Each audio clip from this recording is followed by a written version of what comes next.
I use Lightroom more than Photoshop. I just thought it was really cool, and especially as I've been watching my daughter use Photoshop and learn it. Wait a minute, So, your daughter's using Photoshop? yes. Oh man, I gotta step my game up. She's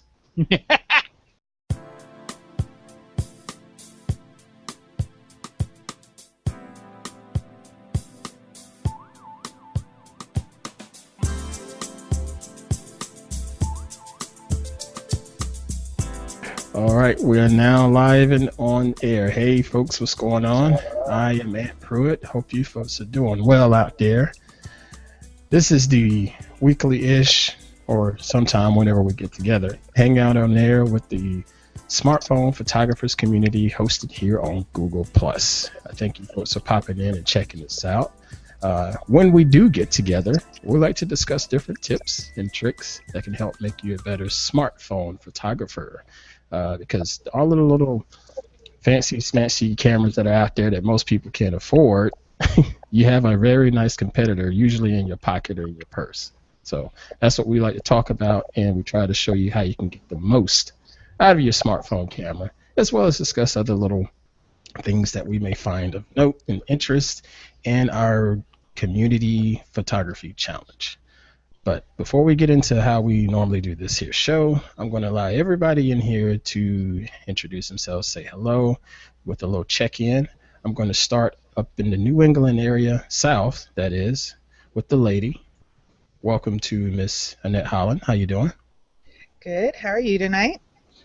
Unbelievable, other than trying to cool off here. I don't know why my office is scorching hot right now. It's probably because my GPU is screaming at me. That may have something to do with it. You don't have a water-cooled tower. Water cooled. I'm not that dork-tastic. Sorry. Anyway, you can have some of this cold Boston weather because I'm over it. Oh, that's right, Miss LA. Yeah. It's good to see you. It warmed up and then it got down to the 60s and rain predicted for tomorrow. I can't wait to check in with you and say, I don't know, January. Fight me. I need to mark that on the calendar right now. And as bad as it is there, it'll be worse here. With my mom. Well, I appreciate you popping in tonight, Miss Annette. Let's stay over there in the New England area and let's go on up north a little bit to my man, Mr. Joey Kelley. How you doing, brother? I'm doing quite well, Mr. Ant, quite well to everybody else in the community. Thank you all for joining myself, Michael King, and Mike Sweeney last week on the Hangout that was without Ant. We should call those like the non-Ant outs or something. Non-Ant out. Antless. First off, let me publicly say thank you to Mr. Kelley for hosting last week in my absence and holding down the fort, if you will. And you know, he went on the air last week and hosted this thing, and the internet still survived. So, thank you, sir. Not killer of interweb. Woohoo! You doing all right, man? Yeah, it's actually the same coolness that Annette has been lamenting. I have actually been enjoying. I live on the second floor of a two-story apartment building, and I have really good insulation to keep the heat in during the winter. It also means I have really good insulation to get the heat in during the summer. So it can turn into a sauna in here really quickly. So there's double exhaust fans pulling hot air out. There's an air conditioner on the other end of the house pumping cold air in. And I might, in the real hot summer, keep it down to about 74 in here. Good gosh, man. Yeah, keep that up there. Keep it. Good to see you, my man. Let's head on down to the Southwest. Holler at my man, Mr. Michael King. How you doing, brother? I've had better days. I've had much better days. I think you say that just about every week, brother. Well, we've had a lot of rain, and now I got the office. Our office has 5 feet of water in it. Huh. So you have indoor swimming now. Nice. Yes. Indoor, outdoor. You can go swimming, go through the office window, and go on down the street. But no, it's been really miserable here. Now, it hasn't been too hot. We've got up to about 80, about 83, and then right after that we got clobbered again. But Oh, I wait a couple of months after this rain period is over with and we get our normal heat. I'll be missing all this. I bet so. Well, it's good to see you as usual, my man. Appreciate you hopping in this evening. No problem. All right. Before we get into the challenge, I wanted us to discuss a few things. Just some happenings, whether it be out on the World Wide Web or just some discussions that we have within our smartphone photographers community during the week. First thing that comes to my mind is Google Photos. All right, Google Photos, along with Google Plus, continue to get all of these crazy updates and so forth. And sometimes the updates are great, sometimes they're not so great. The so-called rumored Google Photos update is specking out that folks that have the Nexus line of smartphones, they will be able to get unlimited full resolution storage for their photos that they shoot on their camera or whatever backup to I said have never photo. been prouder to have a Nexus in my life. And dude, that I saw that and I'm like, man, that's great news, but how many Nexus devices are actually being purchased? I mean, the devices are out there and they have the so-called Google pure Android experience, but I guarantee you there's a lot more Galaxy S7s out there in the wild than there are Nexus devices. What do you folks think about this here? Well, since I'm not a Android user, I don't have a dog in the show. Not a dog in the fight, huh? Right. So you're just going to get mad and throw bottles. Oh, okay. Well, No, I'm So- just talking about getting my bottles over by the door. I've been drinking water like crazy. Ironic. But- He can swim in it and he can drink it. I think it's kind of, in a ways, it sucks because you're right. There are more S7s. What's Note 5, Note 6, Yeah. Note something. Either way, there's more of them. and then there's a lot of the HTC, and of course, Motorola still has quite a few phones out there, but it's not like they're getting the short end of the stick. Yeah, So definitely. here's the thing. Unlimited storage, you can upload a photo up to 16 megabytes. Almost everybody's phone takes photos in much smaller size than that. Mm-hmm. And the Nexus is 12. So the only thing it's not doing is resampling it. Right. I So think I it's mean- still a raw deal. it's a perk. I mean, so I upload my LG and I compared, high quality versus using my Google storage, and then I did the save storage.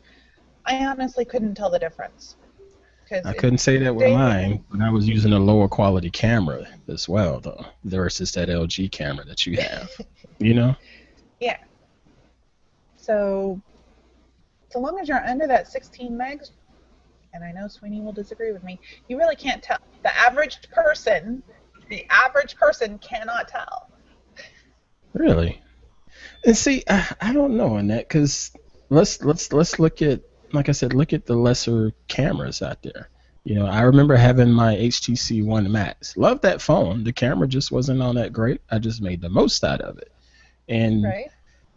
there was a time when I didn't have that checkbox selected to go full resolution. And every now and then I would shoot and have my photos automatically back up and just pull them down from the backup here at my rig when I want to do my editing instead of doing it on the phone. I know Mr. Michael Portis disagrees with that, but whatever, I don't I do care. it all the time. That's why I still have Picasso on my desktop. Right, and so, but when I was pulling them down, I was getting angry because I'm like, man, I know this camera is not that bad, and so I'd go and look at the data on it. And Well, it was, hang on a second, Ant, though. They've Annette changed said it. the average person. Okay, yeah, I know I'm not your average So- person, but but still, some of it was like to seriously your point, obvious with that phone. yeah. No, to your point, let's see, in 2011 when they first introduced it, what phone did I have back then? The Nexus One? I was doing auto backup. You had an HTC right about that time too, I think. Didn't you used to have the M7? I have had the Nexus 1, the M7, the X Plus, and the M8, and I think I'm going to jump to the 10 after my... Well, I mean, my LG I had to replace twice because of the boot loop error. Takes great photos, but I had to replace it twice, and even the AT&T guy said if I had to bring it in, he was going to suggest I get the A9, the HTC M9. Right. And I'm like, but I have an M8, and there's not that much difference. Right. The 10 is... You go to the 10. I love definitely. my HTC hardware. Yeah. But anyway, and everybody says photos aren't that bad on the Nexus line. So it also depends. Are you buying your phone to be your pocket camera, or, you know, is the camera incidental? Yeah, that's a good point. Well, yeah. To speak to that, personally, I only have the one phone at any given time, generally. So it has to function as a phone, first and foremost. It has to be a communication tool. It has to get reception. And you're one of those guys. Well, it's but I will say, as I have gotten more and more serious with this group and realized the utility of having the camera always in my pocket, the camera has become a very close second to how the phone's reception is. But ultimately, in this state up here, we have a lot of areas where there are boondocks, and you don't get signal unless you've got a really good antenna. And that's one of the things that I'm very impressed with on the Nexus 6 is the quality of the reception. I have, with very few exceptions, been very impressed with the quality of the calls and the quality of the reception and the quality of the coverage that I've gotten. So that's my primary concern. Second to that would be camera. Yeah, I feel you. But I wanted to touch base on that because I just thought it was a little odd. But as Annette put it, it might just be considered a perk too. So, all right. Yeah. In other news or musings, and again, that was all just speculation and rumor based on looking at the teardown of the code. So we can't say that's how it's going to be, but that's just how it looks in the code. So, anyway. Well, I mean, there is. It does make sense. Google, offering something to people that are buying the Google Experience phone. Yeah. I mean, Amazon Prime right now. If you've got Amazon Prime, you've got unlimited storage on your Amazon Drive of photos. Right. Mm-hmm. Right. It's an Amazon perk. All right. Now, Miss Annette shared recently Photoshop got a new tool inside of its application. What's it called? Content-aware cropping tool. Content-aware cropping tool. I remember hearing about this some time back. I can't remember if it was a developer conference or what, but I just remember reading it and thinking, oh, that looks cool, but I just don't know how useful it'll be for everybody. But then again, what do I know? What do you folks know about this? I know, Annette, you shared it. You have anything you'd like to comment on about this?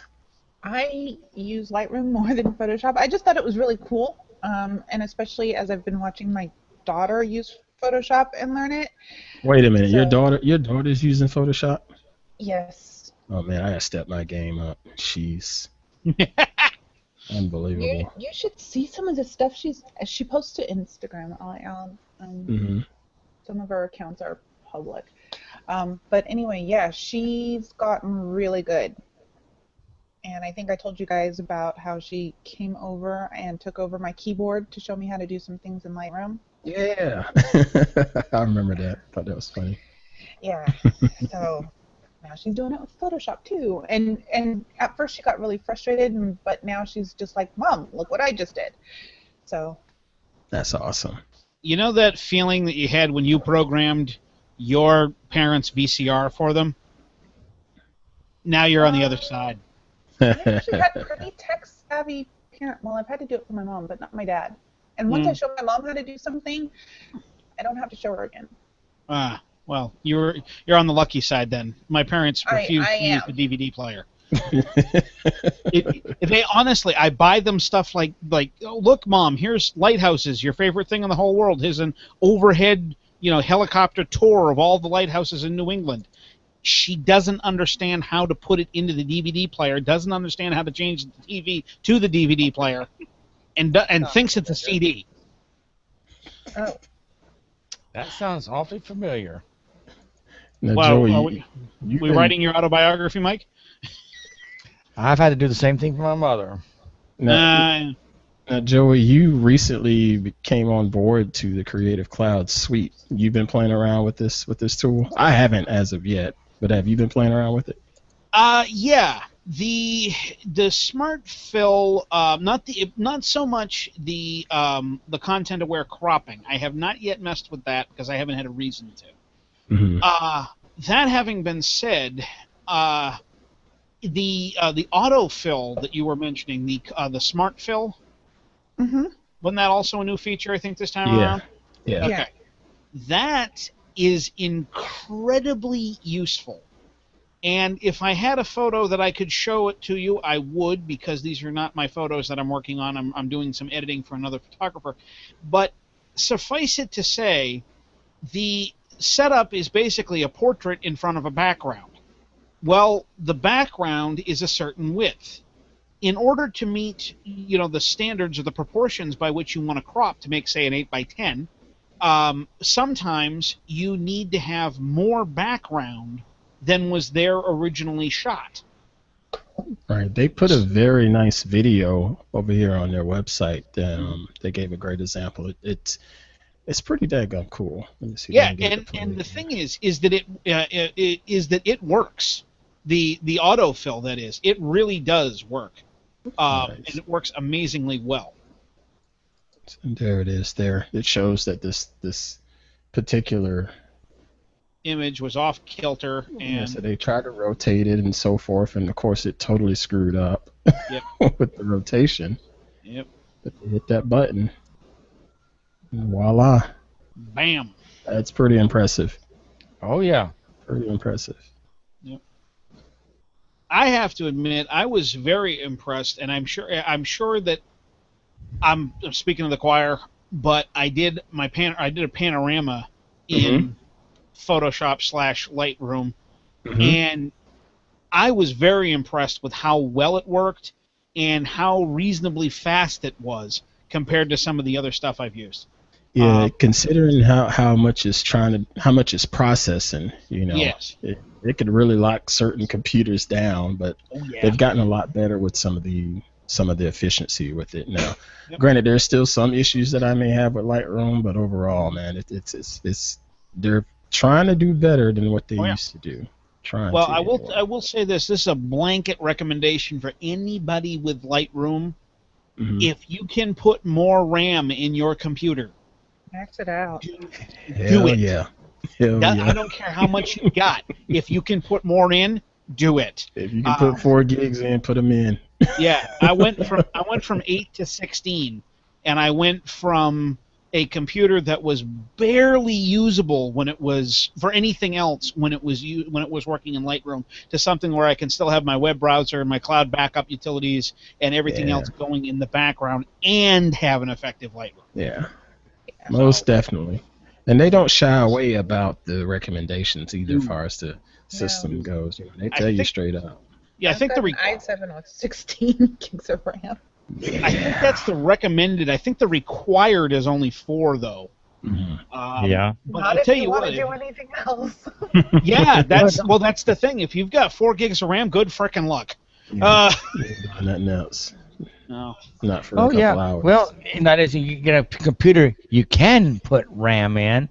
There are some out there that you better, when you order the computer, you better get it tripped out with RAM. Cough, Yeah. Apple, cough. Yeah, definitely. Well, listen, iMac I'm on. I went ahead and bought the Bullet and got 32 gigabytes of RAM in it. Yeah. That's how you do. That's how you do. Because you can't, I maxed once out you this got it, you motherboard. can't add it to it. I'm maxed at 16. The only thing I can do now, the other thing that they don't tell you is how much better off you are if you have a discrete graphics card. Yeah. than using onboard. And that's something that they tell you, but they don't really slam it home as to how much of a difference that's going It's to be. exponentially better. Oh yeah, yeah. Exponentially. I'm actually seriously thinking about going out and getting a gamer's grade graphics card for this machine for that reason. No, gaming machines are actually really good for photo editing. Yeah. They are. Yeah. They are. The way I'm going about it, I'm going to wind up with a gaming rig by the time I'm done. Good call. All right. So before we get into the challenge, I wanted to ask everybody a question. And that is, do you know what a histogram is in photography? If so, do you use it? Let's start with Mr. King. Yes. Mr. King, you do know what it is and you do use one. Yes. All right. So what is the significance of a histogram for you in your workflow? Basically, I can use it to find out what is really blown out, and try to adjust by bringing everything in to get some of the blown out pictures brought more back into range with everybody else. All right. So you get to see all the different peaks. Right, and I use it for the peaks, and the ones I'm always look for are the ones that are way out of range compared to the others, and I like to try to bring it down to try to save a picture that has a lot of good picture, but there's one little area because of just the way the lighting is, you get something that's kind of blown out. To try to bring it in. What about you, Miss Holland? Yeah, so I try to do everything in camera because we all know how much I love post.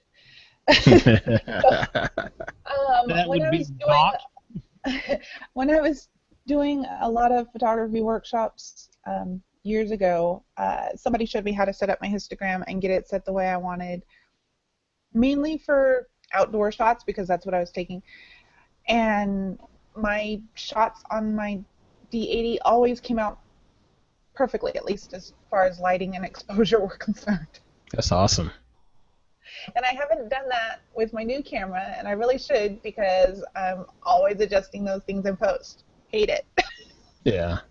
And with certain, well, at least DSLRs, you can save your histogram settings. Or at least I could on my D80, I think. I look at nope, never mind. I'll wait. Mr. Kelley, your thoughts? Yes, I know what a histogram is. Yes, I have used it. No, I do not use it very often. Why so? Dirty little secret about my photography. Okay. Quite often, I am using one of the camera presets for whatever it is that I'm choosing to do. Okay.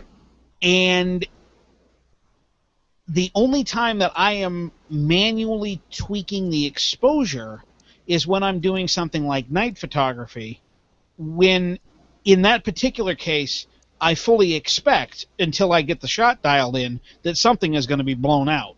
Yeah. And it's going to be blown out badly that I can visually see it. Yeah.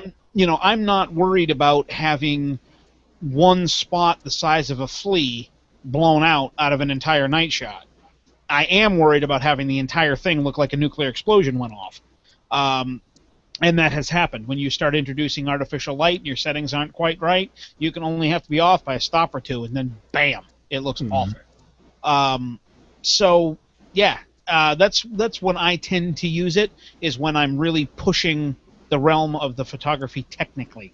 More often than not, I'm more focused on composition and more focused on being in the right location at the right time, and I'm less worried about the technical side because I let the camera tend to do that for me. Nice. Nothing wrong with that. Not a thing. I mentioned in the community, I asked the same question in the community and got, mixed answers and whatnot. And community member, the wonderful Miss Carolyn Stamping, she put together this video because she does a lot of different tutorials on our website. I can never pronounce the website. I believe it's JiraFX. I can't remember, but I'll link to this actual video here. But she discusses her use of the different histograms when it comes down to editing photos.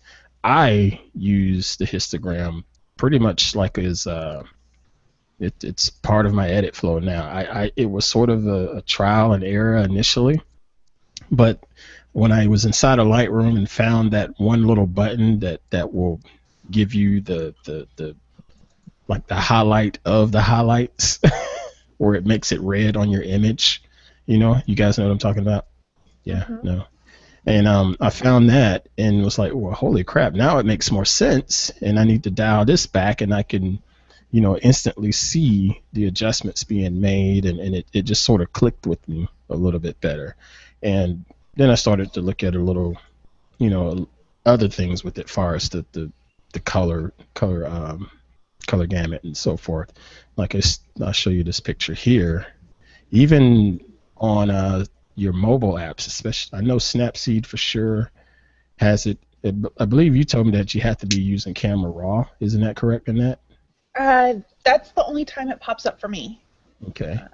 Because the LG lets me shoot in manual, and so my histogram comes up right when I open it in Snapseed.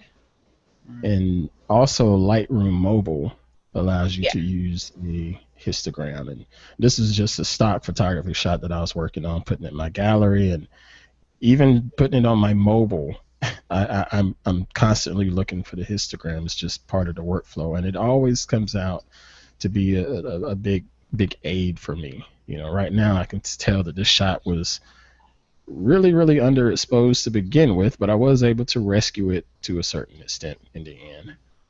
That shot's neither here nor there. One thing that I don't think a lot of us are using in the smartphone realm, that's being done, a lot of people are using it in Lightroom and / Photoshop, and that's stacking exposures. Yeah, I do that from time to time. That's fun. If you can get that alignment just right, and use a tripod. That's the only suggestion I have there. Use a tripod. Yeah. But if you're gonna stack, your histogram is the perfect thing to do to gauge how well your stack is going to come out, because you focus on, you find out where your bright spot is on 2 or 3 photos, and that will allow you to control what f-stop you're shooting at, so that you'll get the nice stacking effect when you go and do it in post. Because you can visually see what you're actually properly exposing. And by the way, in my opinion, stacking is not all that far off from HDR.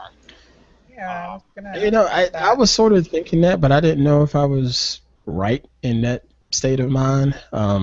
Because HDR it's 3 different exposures inside of HDR, or multiple exposures in an HDR image, and if you're going to stack, you can essentially do the same thing. Yep. The difference is that the HDR is supposed to do it in the camera for you, without having to do any post. Nice.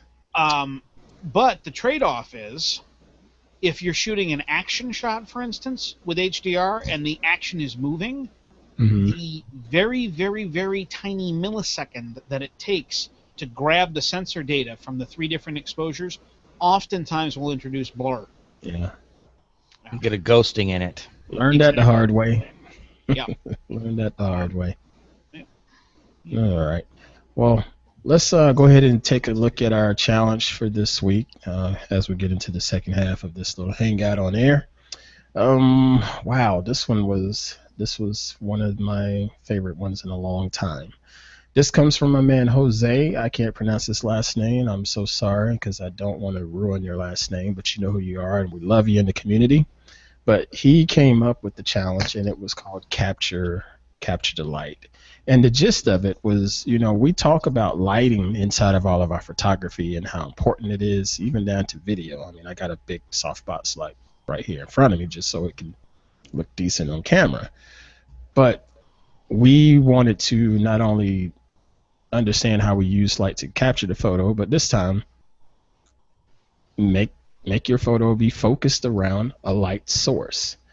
This is going to come with some challenges, because I can't speak for you guys, but if I try to take a photograph of a light, I get all kinds of issues with exposure. So. Well, either way, at the end of the challenge, you're definitely more enlightened.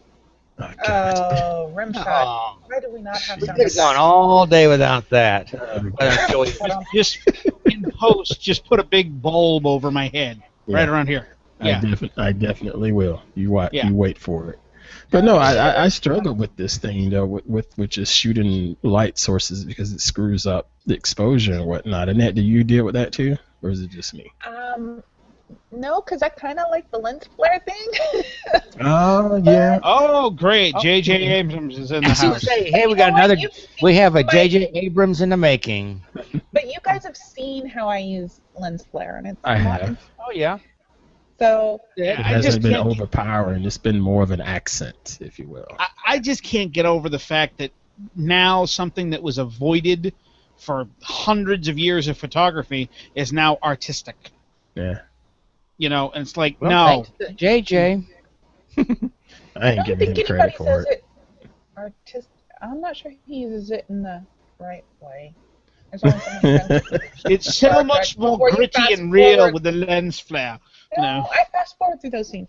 But anyway, then you'd have to fast forward through the entire Star Trek movie no, just the battle scenes. and the bridge. Don't forget, he You know did what? it. There was a- Michael Bay. I think Michael Bay might be a little bit worse. if you look at The Force Awakens, bad too. it's really bad in that too. I don't No, it's even not. notice it that much. Don't care. Yeah. It's But not that bad in anyway. The Force Awakens. But yeah, I thought. People read them in. But anyway, I actually like this challenge. It came at a good time because I was at Movement, so lots of light, dark nightclubs. The first shot I posted was actually in a nightclub. Mm-hmm. Um, Nightclub, you say? And and there wasn't somebody saying, "Hey, look at the crazy chick with the phone." I was the only one not rolling, so I don't think Wow. anybody noticed or cared. Yeah, I doubt it. I'm going to All right. pretend I don't know what that means.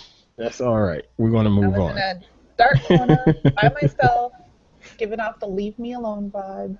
Oh, that I've look. spent more time alone in a dark corner giving off the "leave me alone" vibe than I can. Okay, yeah, we're gonna Okay, move the on. top More one, information we guys. needed. So let's go into this here challenge. I'm going to share my screen in a second.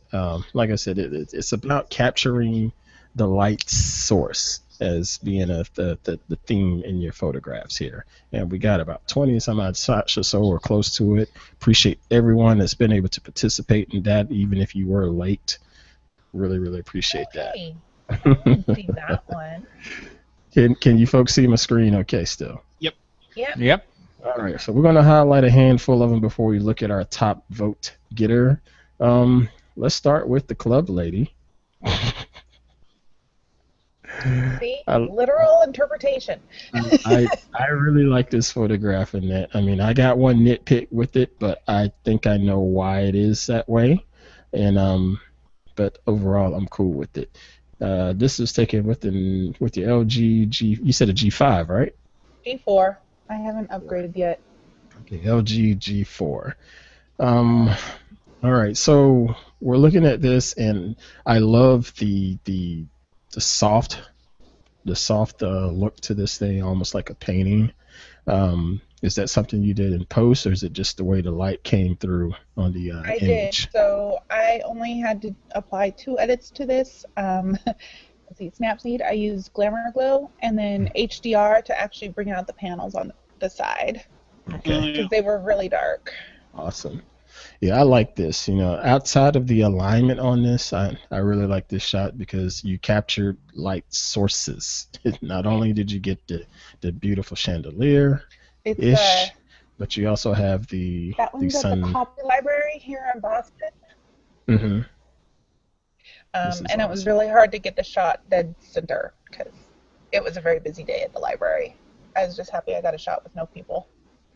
You know, and when I started looking at it, far as the alignment on it, I'm trying to imagine in my head. I want to try to rotate this thing up just a hair, but then I bet that was going to screw up these.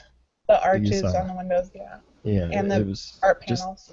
yeah, it was just going to make a mess of it. And I think this is about as good as you can get with it, other than really digging into like the transform tools or something inside of Photoshop or what have you. But Hey, I really dig this shot. Let's let the other folks share their thoughts on this. What about you, Mr. King?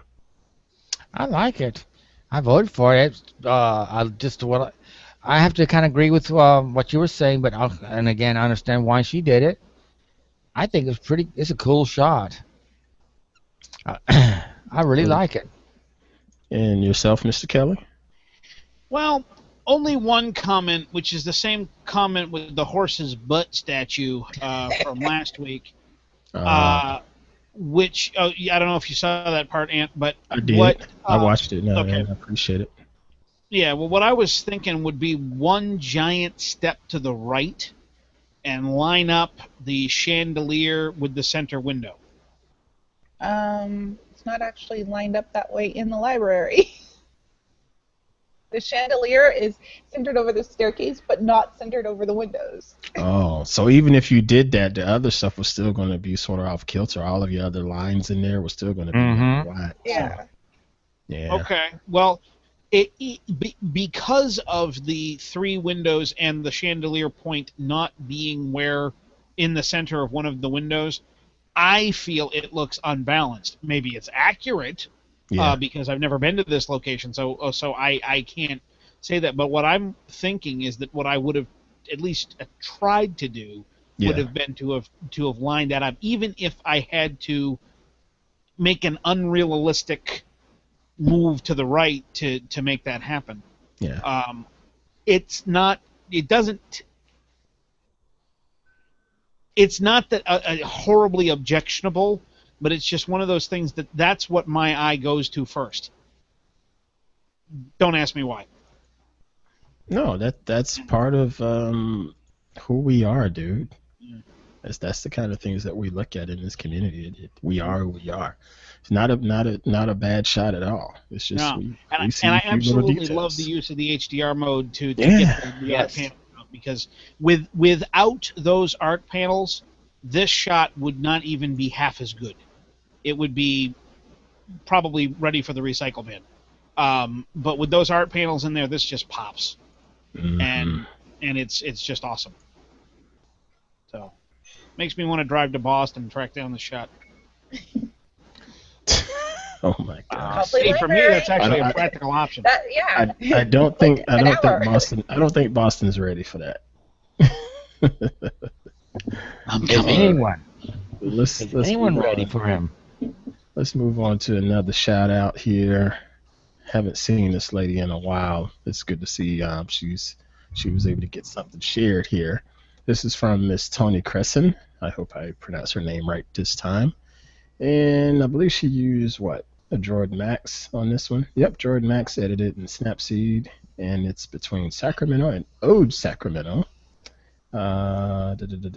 Focus. Wait a minute. Originally, everything was in focus, and I didn't like that, so I blurred the edges as well as down the center to make the lights the focus of the shot. See, I totally dig that. She had a vision in her head about the scene, and she edited it, before she shot, before she hit the shutter and did what she needs to do after she got it. It's all about who's behind the camera and what their vision is. I totally dig this shot. I can't really say much else about it. She got exactly what she wanted out of it.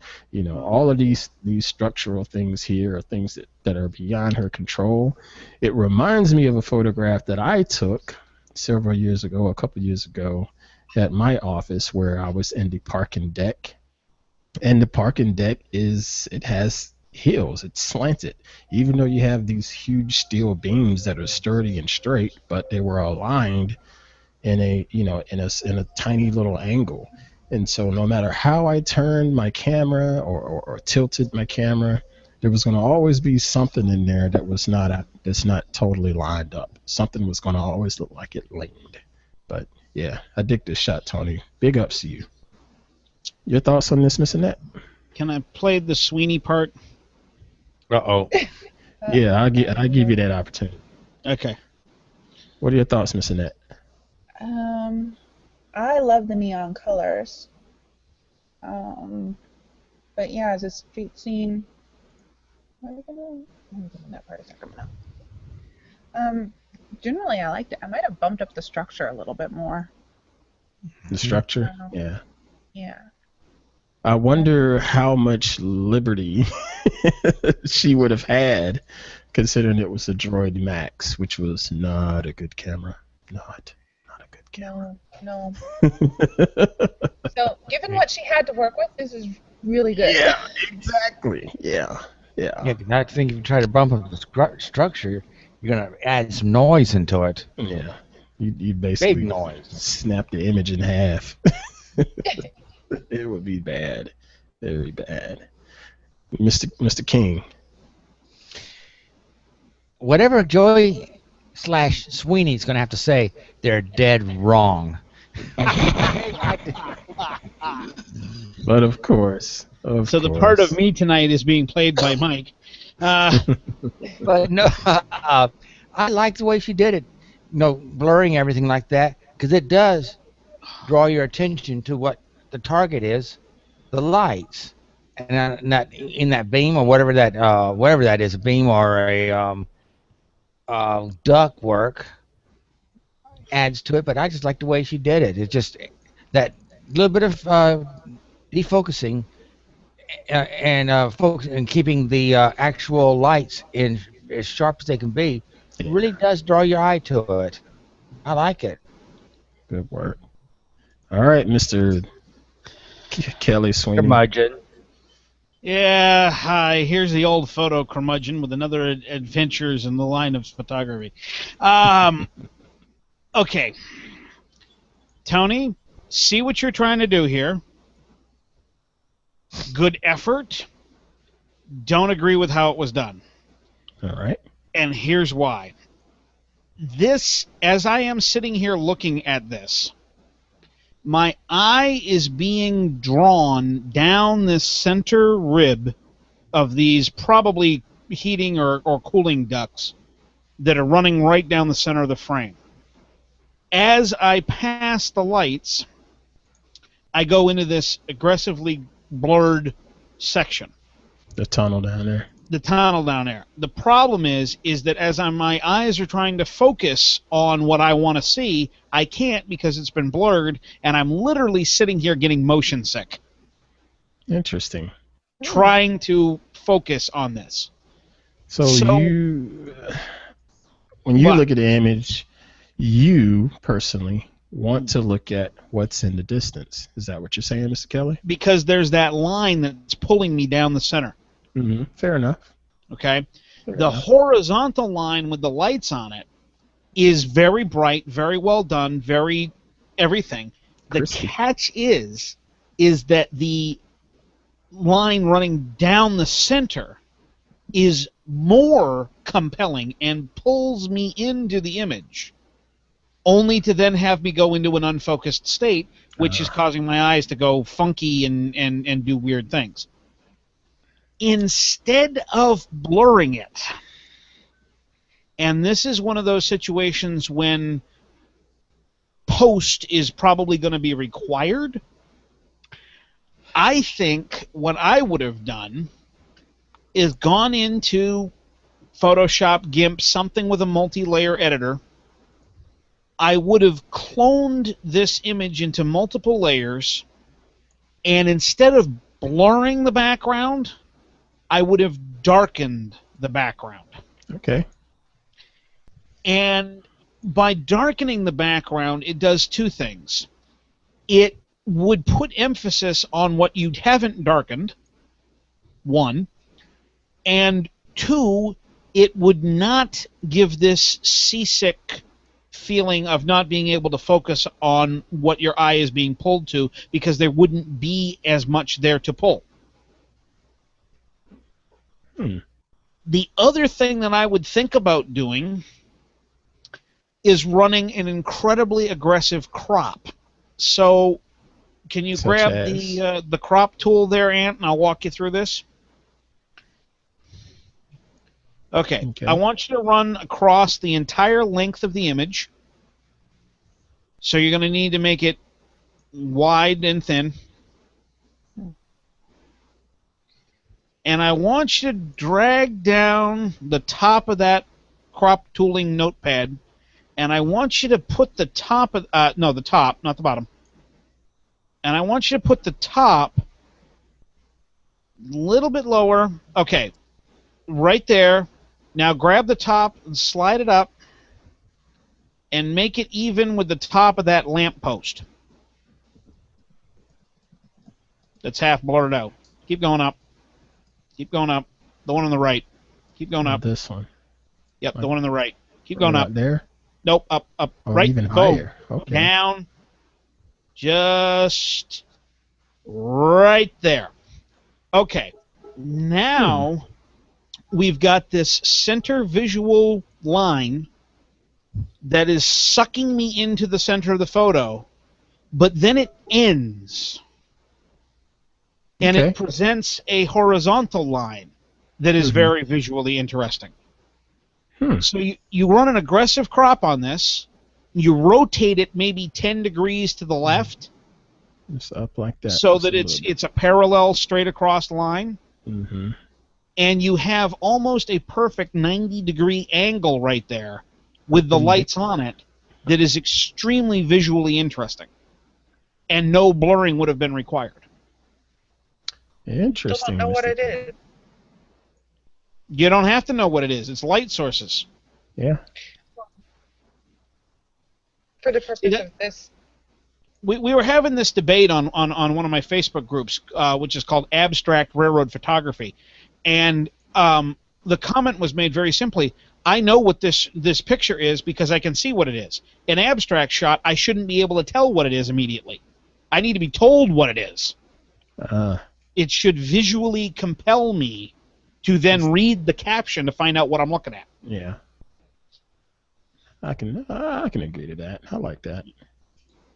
So, A for effort, Tony, but I think I would have done it very differently, because if you have to blur out that much stuff to get the image you want, why not crop it out Just instead? crop it out.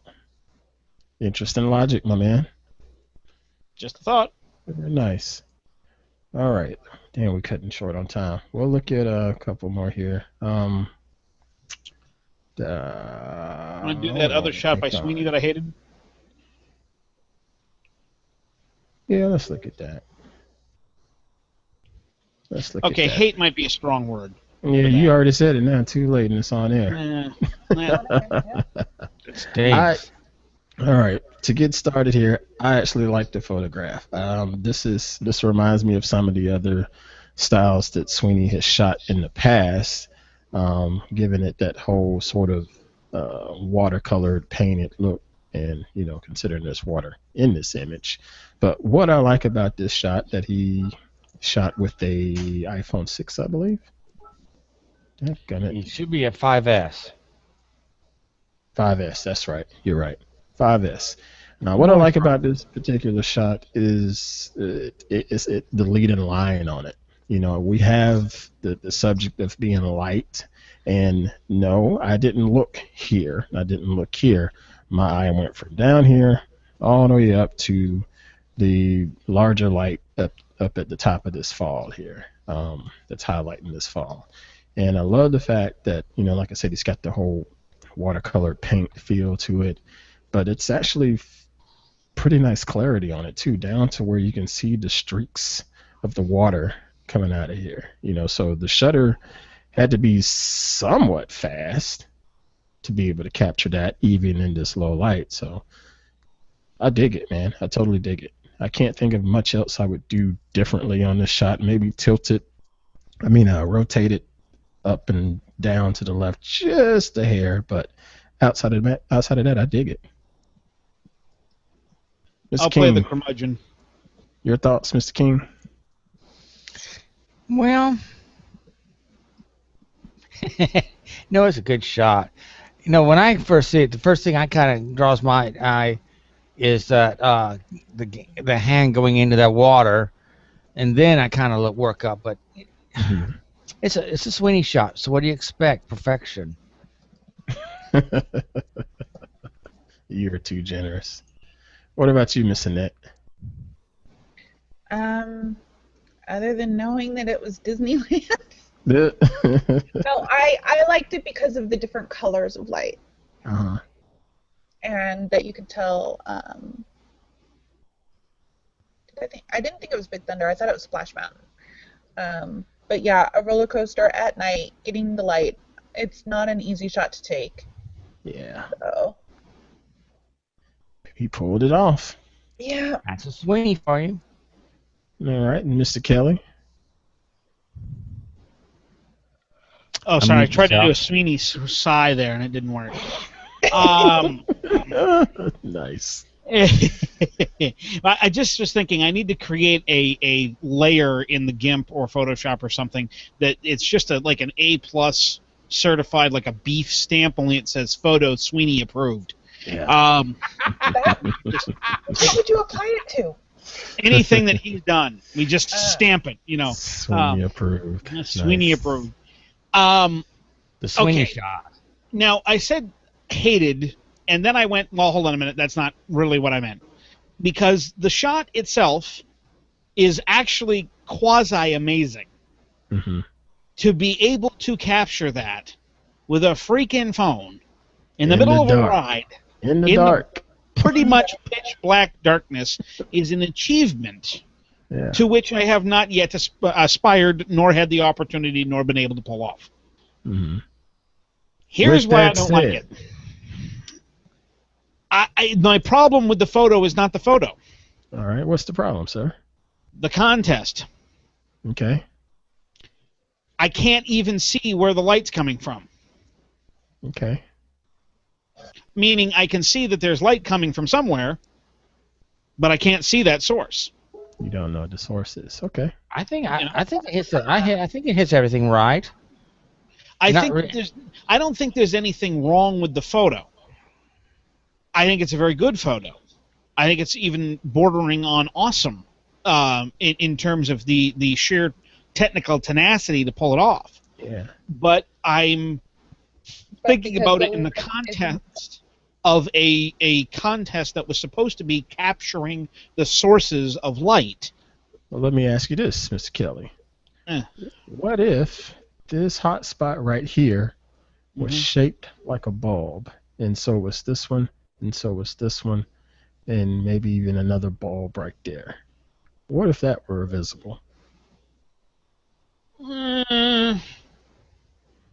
Nah. Okay, because I mean, you would clearly see the quote-unquote light source. You know, Yeah. I get what you're saying, and I can't disagree. You know, it's we don't see quote-unquote the light source. We know that there's light coming from up here is more implied than Right. anything. And that's kind of why I like the Net's comment earlier about this is a literal interpretation. Well, Yeah. that's what I was going for. To me, if you look at the shot that only Mike King was nice enough to like, apparently, it's a literal tight-in macro shot of a light source. It's that Yeah. black and white third from there you go. That's a lantern. It's lit at night. Mhm. It's a light source. You can see where the light is coming from. Yeah, The leap is not high. you can, but Um, it didn't. But it doesn't captivate me. That's why I didn't vote for it. Well, that's because you're wrong. Oh shit! No, I'm not. It didn't captivate me. You know, the first thing I saw was the rim of the lantern is tilted, and I'm like, that's not Joey. That's the only problem I have with it. He has a little cockeyed. Instead of being absolutely straight, it's I saw that and I said, it that's looked not like Joey. it took a torpedo and it was starting on a list. Mm. But yeah, you nailed Well- it. As far as it being a light source, it's spot on. But it didn't. It Yeah. just didn't do anything for me. Yeah. Well, I mean, you know, that's a legitimate comment. But again, it was a literal interpretation of Yeah. the contest rules. And Most definitely. Sweeney thought, as usual, outside the box, and gave us a photo that was definitely technically challenging, which is another Sweeney trademark. And certainly shows a lot of light sources competing in an area, but I think the reason why it got 6 votes was because it's such a visually demanding shot and so it looks so darn good and pulled off so darn well. But I don't feel that it's necessarily the best use of the criteria within the contest. And with that said, Mr. Kelley, I give you my approval of. I totally understand where you're coming from. I can't knock you He's this still time. wrong. Can't knock you this time. I totally understand where you're coming from. I can see where he's coming from, but he's still wrong. No. You were gonna say something in that? No. Oh, okay. All I right. can be wrong. You can disagree with me. It's not like that's never happened before. Oh no, I will when warranted. I And will. I mean, it out when a shot is good but doesn't fit the criteria of the Oh yeah. contract. Oh yeah. Definitely. Definitely. All right. I wanted to actually show mine because I wanted to hear Mr. Kelley's opinion because I know his style and I wanted to hear his opinion on my shot before we look at the winning photo. JJ. No, there's Excuse not me. there. there's no Klingons in it. No, but this was shot with my Nexus 6, and the Google camera app has the regular camera mode as well as an HDR mode, and I shot this with both modes, and ironically, those shots look pretty much the same. I ended up using the HDR one just because it was the first one that I grabbed, but it didn't look any different from the other version, non-HDR. And I wanted to run this through Photoshop as well as Lightroom because I'm trying to dig into Photoshop a little more. And the vision that I had with this photograph as I stood out there in front of my house with my dog, trying to hurry up and, get back in because of all of the stupid bad weather, I looked up and I saw this and I was like, wow, there's some light shining down on our house a little bit. That's pretty nice. And saying that to myself, in my head, it gave me a whole different vision. So I snapped it. And of course, when I walked in to do the processing on it, it wasn't my vision. So running it through the editing process, I got my vision by using a radio filter inside of Photoshop and blurring it to be able to let me paint on some rays here to try to, show that light is coming from the sun back here behind the clouds and down towards the Pruitt Palace here. Okay, hold on a minute. You're telling me that those rays are not actually there? They're painted in? They are painted in with my little stylus. Mm-hmm. I'm still looking for the Millennium Falcon coming through there. And as I did this and as I posted this thing, I thought about Joey Kelley because I know Joey Kelley has a certain opinion about post-processing to a certain degree. And I was curious to hear what he had to say on it. Now, granted, I did some other editing with this thing because this was actually fairly blown out as well, and I was able to brush it down to tone it down just a little bit. No matter how hard I tried to tone down the sun, I couldn't. That's as good as I could get it. But yeah, I played around with luminance and everything, and literally blew up my graphics card because it took a lot of work to get it to come out this way. But Mr. Kelley, you want to go now, or you want to go last? Let everybody get theirs out. Anybody want to stand up in defense of Ant before I brutally cut him off the knees, ankles, and hips?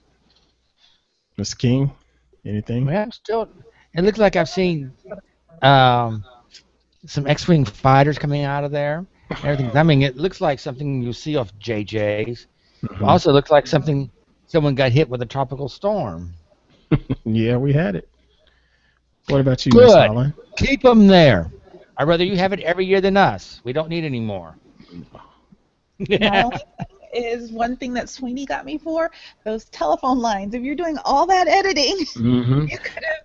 Oh, yeah. I One thought big about thing painting them right out. there I is the did. telephone lines. I thought about painting those things out, man, and I said, screw it.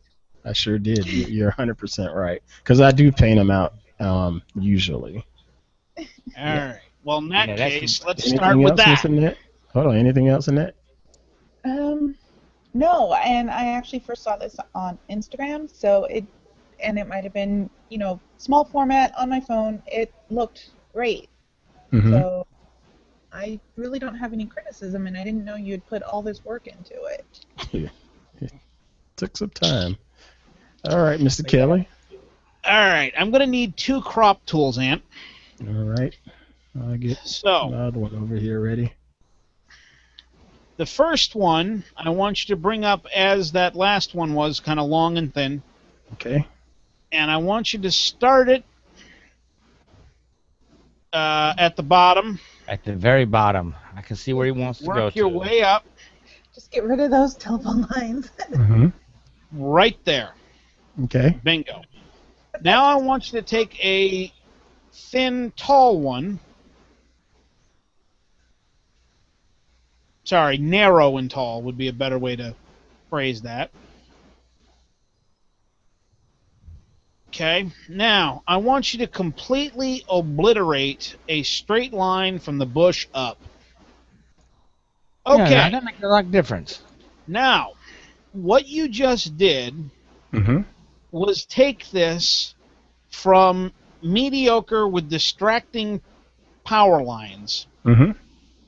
and a foreground that wasn't really necessary, Mm-hmm. and you turned it into a piece of abstract art. Okay? But it doesn't Okay. tell That a you could story. use as a wallpaper or put on Instagram or do anything you wanted to with it.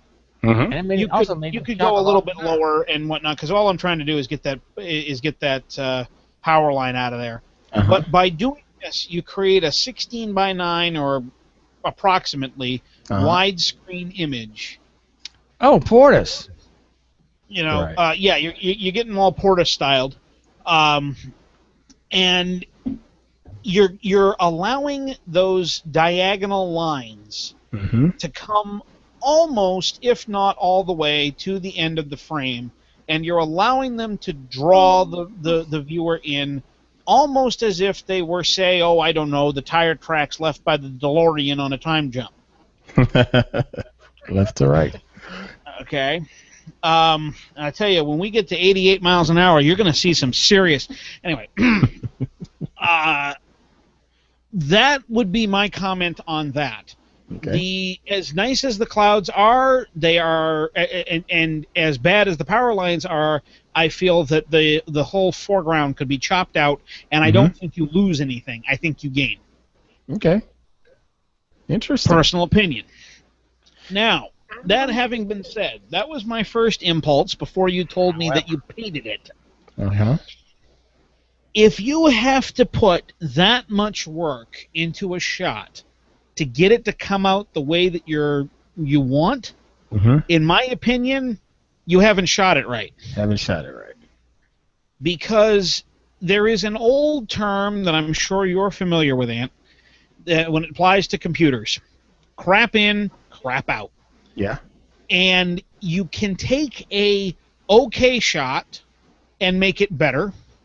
You can take a great shot and make it incredible, Mm-hmm. but you can't take a mediocre crap shot and turn it into something awesome. Because usually there's not enough there to work with. Right.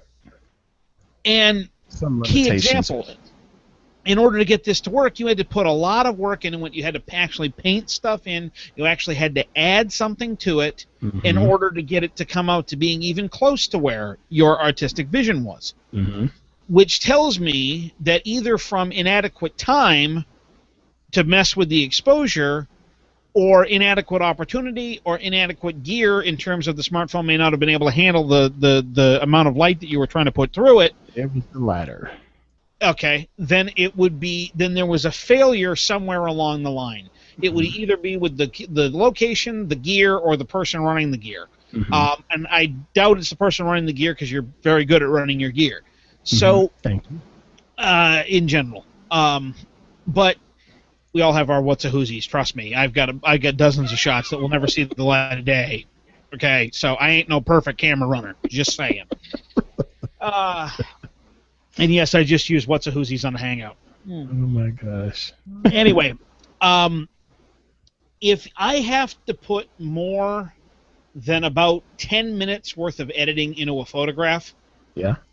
forget it. Yeah. You move on.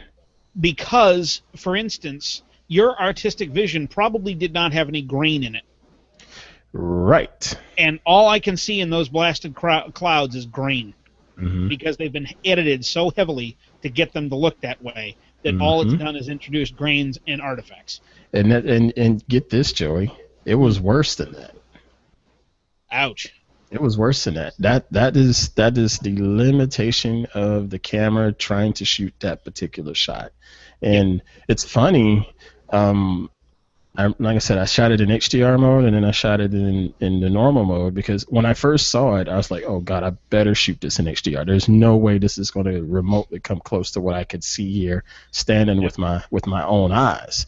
So I said, I better shoot it in HDR real quick. Here we go, line it up. Oh, still snap. Okay, and then do the same thing with the other one, just so I can have a comparison. And it's like, yeah, this is when, you know, a bigger sensor, better hardware will make a difference, you know. But with that said, I said I can try my best to rescue this and still try to tell a story, you know, to the best of my ability.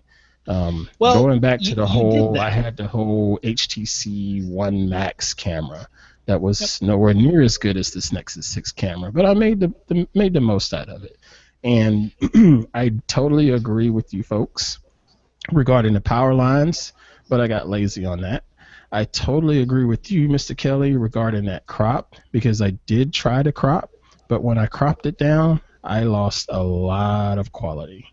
If that tells you anything, considering the grain that you see now. Well, that tells me again that you were probably, no offense, out of your depth in the editing because there wasn't enough of the pool to work with. Yeah. Not the lack of ability, but the lack of raw product. Right. You know, Picasso couldn't create art out of dirt. You know what I mean? You have to have paints to work with. So it made me mad that I didn't, you know, again, I did this in a time constraint, and I hate that I didn't shoot this with the Camera FV5 app that would allow me to shoot it in a different format to where I can get more data in this thing and be able to try to push the limits of it, you know. Right now, what am I looking at? Crap. 1.82 megabytes. You know, that's just not enough for this particular shot. Not enough at all. No. All right, so I'm going to show you one of the reason why I am so anti-altering images in that fashion where you're painting stuff out. Uh-huh. All right, so this is a shot from 2008 if you're looking at my screen. And this was shot with an SLR, so I only use those shots as examples, not as contest winners. Mm-hmm. And I'm going to ask you all, Annette, Mike, Ant, do you see what I did? I can't see your screen. Oh. Can anybody else? I see it. Okay, so it's not me then. Oh, there we go. So what you did to this photo, I'm going to assume you bowed the street and, or I guess you could say like the right 20% maybe? Incorrect. So it looks like a bow there. Or maybe that's that's coming actually from the lens. I was going to say it's probably just coming from the hill too. It makes me think that. What did you do to this? Nothing jumps right out. To me, well, that anyway. tells me that I did a halfway decent job. Yeah. Well, what you do? Annette, you seen anything? No. No? Nothing's jumping power right lines. out. Yeah, King, power lines. Cloud? King, anything jump? I can see you took out all power lines, that's for sure. No, under the sign. No, there's a power line still under the Power sign. lines. Although, ironically, King's on the right track. Oh. That The one is that's the there. original. Okay. Here is the first edit, Okay. which was done at like 3 o'clock in the morning Okay. with standards that were sliding by the moment as I got sleepier and sleepier. And then the revised one was that one that I first showed you. Okay, I got you. Okay, so what I did, The clouds look a lot more natural, if you will. So I know there's got to be a Exactly. line there because there's a light standard right there for the a signal. So I thought there had to be a power line that had to be removed. yeah, and and now what's even more ironic is that neither the shot before it, this one, nor the shot. Oh, whoops! That was the last shot at that location. Never mind. But the shot before it didn't have it. But as you'll note, this ladder is cut off here to the right. The temporary is cut off. Crossing's cut off. Listen is cut off. The sign is cut off. So as the train came forward, I pulled back to get the sign. And when I did, I got that line in it. And I feel that this is the better angle. And I feel that it's the better looking shot of those two that I just showed you. Yeah. And I Like said, you okay, can- fine. I'm going to fix this. And plus, you can't move over one way or another because you go over one till you can be too close to the train. Yeah. Now, somebody said, well, you could have gotten lower. Well, if I had, then I would have cut off the lettering on the sign, and yeah. Yeah, you had a lot to deal with there. Yeah, this is one of those shots that the only thing that I could have done would have been to have stepped back another 150 feet, if that was even possible. I think I was standing on a one-lane road surrounded by a ditch, and shot it with a telephoto. And even then, I still might have had that blasted wire in the picture, but I would have had a lesser chance of it. Right. That's something that I would seriously look at now, looking at this, 2008, so 8 years later, I would have seriously thought about that. At the time, first SLR, hey, wasn't thinking about it. But I posted this on a photo site, and the first thing they started doing was laughing at my crude photoshopping. Yeah. So then I went back and revised it, and all I literally did was create a layer, flop the clouds over, and then paint, and try to make it look a little bit better. Yeah. Which, now that you know where to look, you can see where the clouds are frigged up. Yeah, but it looks more natural, though, this way. Yes, it looks a heck of a lot more natural than it did before. Yeah. But this is the thing that got me, and this actually sparked, this one photo sparked a 3-week debate on this particular photography site about the difference between a illustration and a photograph. And everyone was careful to state that there wasn't anything wrong with an illustration. But the problem is when you take people that have created a photo illustration by painting something in or painting something out, or layering in multiple layers of other things, or rotating clouds in or out, or adding a moon or subtracting a moon, or anything like that, when you begin to alter the reality of the image, such as you've done here, Ant, with your painted in sunstreaks, the problem would be if you were to submit that to a photography contest and win, is that a justifiable win? I say yes. I say no. So I say no because it wasn't a photograph that won. Yeah, it was an a illustration. heavily edited item that takes that becomes a photo illustration when you start painting stuff in and painting out. Cropping in, cropping out, that's different. You're cutting stuff in and out of the picture. You're altering it, yes, but the essence of the reality that you're seeing is not altered. But when you start painting in or painting out, now you're altering the reality of what you can actually see. But And you that, know, this is something we're going to have to discuss another time, but there's a fine line when it comes to painting things in and out, because you can do selective adjustments to bring down highlights and things, or to bring out highlights and things to sort of enhance the image. For example, you could take a bodybuilder. All of their photographs are Photoshop, period, because they have to do that for their promotion and whatnot. And most of the time what they do is they're not necessarily just adjusting curves in a muscle or whatever. They're just adjusting the light on the muscle to make things look different. And they have light on them, but they're enhancing that light to further bring out a particular feature, whether it's the pectorals or the lats or traps or what have you. But they just enhance it. And I think it's a fine line. Even with this photo that I did here, the painting that I did, a lot of it was just enhancing lighting here.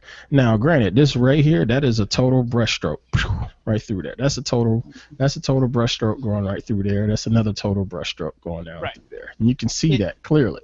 Right. Well, see, here's the thing, and this has come up several times, specifically in the railroad photography realm, with Annette's favorite thing, power lines.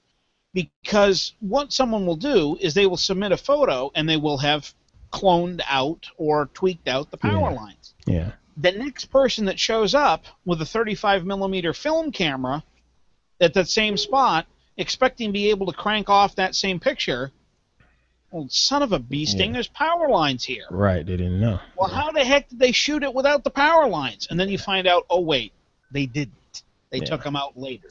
Yeah. And it feels like lying to me. No, like I said, there is a fine line. I don't disagree there. There is a fine line. All right, let's give the winning shot some props here before we can get out of here as we're running along. You see my screen okay? Yep. Yes. All right, this one comes from the guy that actually created this challenge idea, Mr. Jose M. Shot with his Samsung Galaxy S7 Edge in Pro mode, as he says, using a 2-second shutter time on this thing. That's pretty damn awesome. And the ISO of 50. All right, and he did all of his editing inside of Lightroom Mobile. Okay, this shot here. I love shooting long exposure photos. Love it, love it, love it. First thing that I asked was, did he use a tripod? Because holding still for 2 seconds is a lot harder than what people will realize. And I always say it's almost impossible. Yeah, I mean, and I say that because I look at this brickwork here, or maybe that's just the sidewalk. Sorry, the sidewalk here, and it looks slightly blurred, and over here on the left hand side, it was sort of the same thing for me. So I'm thinking he wasn't totally still. He tried to be like a sniper and hold his breath and hit the shutter and wait on it to finish doing its thing, but it still has a little bit of blur in the shot. The effort on it, hey, good job, my man, good job. Outside of the tripod, I would have also turned down the highlights a little bit more, and maybe decrease the black level on it to try to bring out some of the darks here in this, to where these streaks would be a little more pronounced. But that's just me thinking out the top of my head. But hey, man, I applaud you for your effort. And what do you guys think? Speak up. Well, you're right. I can see the little bit of blurring. Oh, also known as blurring. Right. Blurring. I think if he would have, it's getting late. I'm about to fall asleep. I could see it would have been a little better if he had a tripod, but I tell you the way he did it, just with the shutter speed and everything, and for just I guess handheld holding the camera, the phone, he did a hell of a job. Yeah. It said that some of the blurring's a little bit, but it's not really that noticeable. It could be a lot worse. That is true. It could be a lot worse. But I tell you, those the S7 Edge cameras are just unbelievable. Yeah. And I tell you, I just like the way whatever is coming around, that car coming around that corner, and the other one, and how he did it's just very well done. It deserved everything he got. Miss Kelley? Well, I think I would go with a tripod. Mm-hmm. Just of course me. You would. Of course you would. But I'm more impressed, honestly, that it can take a 2 second exposure. There's a lot of cameras that can do that, other than the Nexus 6. Yes, ironically, isn't it? The one phone that we both Well, picked. G In can. fact, the 6S Plus, if you use manual cam, you can get the shutter speed that same shutter speed. Yeah, A that's lot the of the Yeah, more, CP though. That's the it's lot a of the 6P. newer ones limitation of the are, hardware. Yeah. a lot of the And more expensive ones have a better can do a lot more. Unfortunately, well, you're trust also me, the paying for Nexus it. 6 wasn't exactly cheap. No. I know, But but yeah, it's still not a S7's price. no. But my comment would be that this is a sign of things to come. This is going to be better and better and better and better as the smartphone technology improves. Yeah. And I have a sneaking Hope so. suspicion this is not going to be the last exposure of this type that we see from Jose or anybody. And I think that it's proving that the death of the point-and-shoot camera is nigh. Mhm. As much as I hate to declare that, but with sales It declining, is what it is, man. it is what it is. So, just me. Miss Annette. So after my initial Tron response, Nerd. what? Doesn't it look like this? And I like light trails. But anyway, it shows that he really understands photography, and I'm still in that stage where even on my DSLR, I'm not always comfortable moving out of auto. But he understands enough about photography in general to set up his phone as a DSLR and get the shot that he wants within its limitations. Yep. Most definitely. Yep. Most definitely. All right. So, Jose M., congratulations to you, my man. Again, this is 2 in a row, I believe, right? Yep. That sound right? So 2 wins in a row. So that means, yet again, you need to come up with a new challenge for the community. So reach out to me just like you did last week as soon as you can. I'll actually tag you here this evening so you know. And we'll go ahead and get the next challenge published for the community. And thanks again to all of the folks that participated in this week's challenge. I know it was a short week, but hey, we had some fun. At least I did. So, all right, we're going to get out of here. We ran late and long and so forth. I'm sorry about that, but I enjoyed the discussion this evening. I'm going to allow these fine folks that join me tonight to give their salutations and let us know where we can find any and everything that they're working on. They want to promote, plugs, so on and so forth. We will start with the sleepyhead, Mr. Michael King. I can be found anywhere on the net. It's Michael King 4023 or just Michael King. And I can be found trying to stay above water as well until Monday when the rain will finally stop. Word. Well, it's good to For a see while. you as always, Mr. King. Appreciate you hanging out with us, man. All right. And then we'll head on over to New England again. Miss Annette Holland, where do we find you?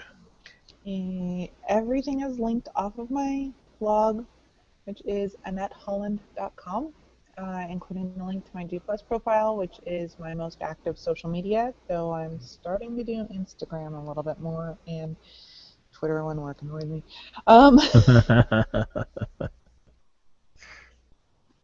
But yeah, everything is linked off of my website. Yeah, definitely follow AnnetteHolland.com. Get the weekly food menu, dinner menu that they got going on, man. That's pretty good stuff. Yeah, I have to do that one because it makes me go grocery shopping. And everything else I'm working on. I've got like 5 travel logs I need to finish. Mercy. Plus edit photos. Awesome. That's what's photo editing. Anyway. Well, thank you again, ladies. Good to see you as always. Lastly, up in Maine, Mr. Joey Kelley, where do we find you and your musings and work and projects and so forth? The best place to find me, or at least the best place to start, is Joey, Joey, Kelley, Kelley.com. Everything else is linked off of there.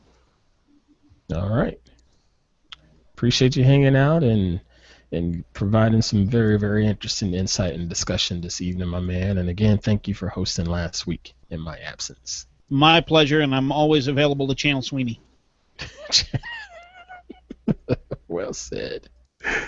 All right. Lastly, myself. My name is Ant Pruitt. Find me here on Google Plus, of course, just by searching for Ant Pruitt.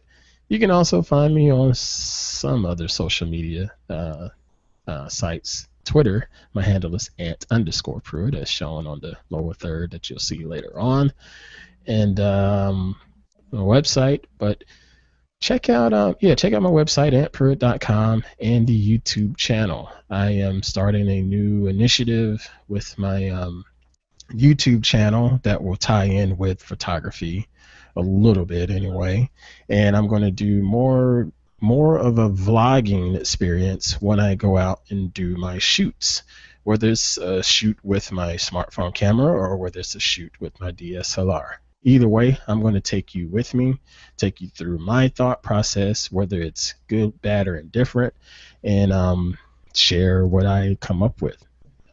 People tend to like that for some reason, so I'll keep doing it. So thank you for checking us out this evening. If you're interested in joining the smartphone photographers community and being an active member, feel free to hit myself up or any of these guys here hanging out to get an invite request.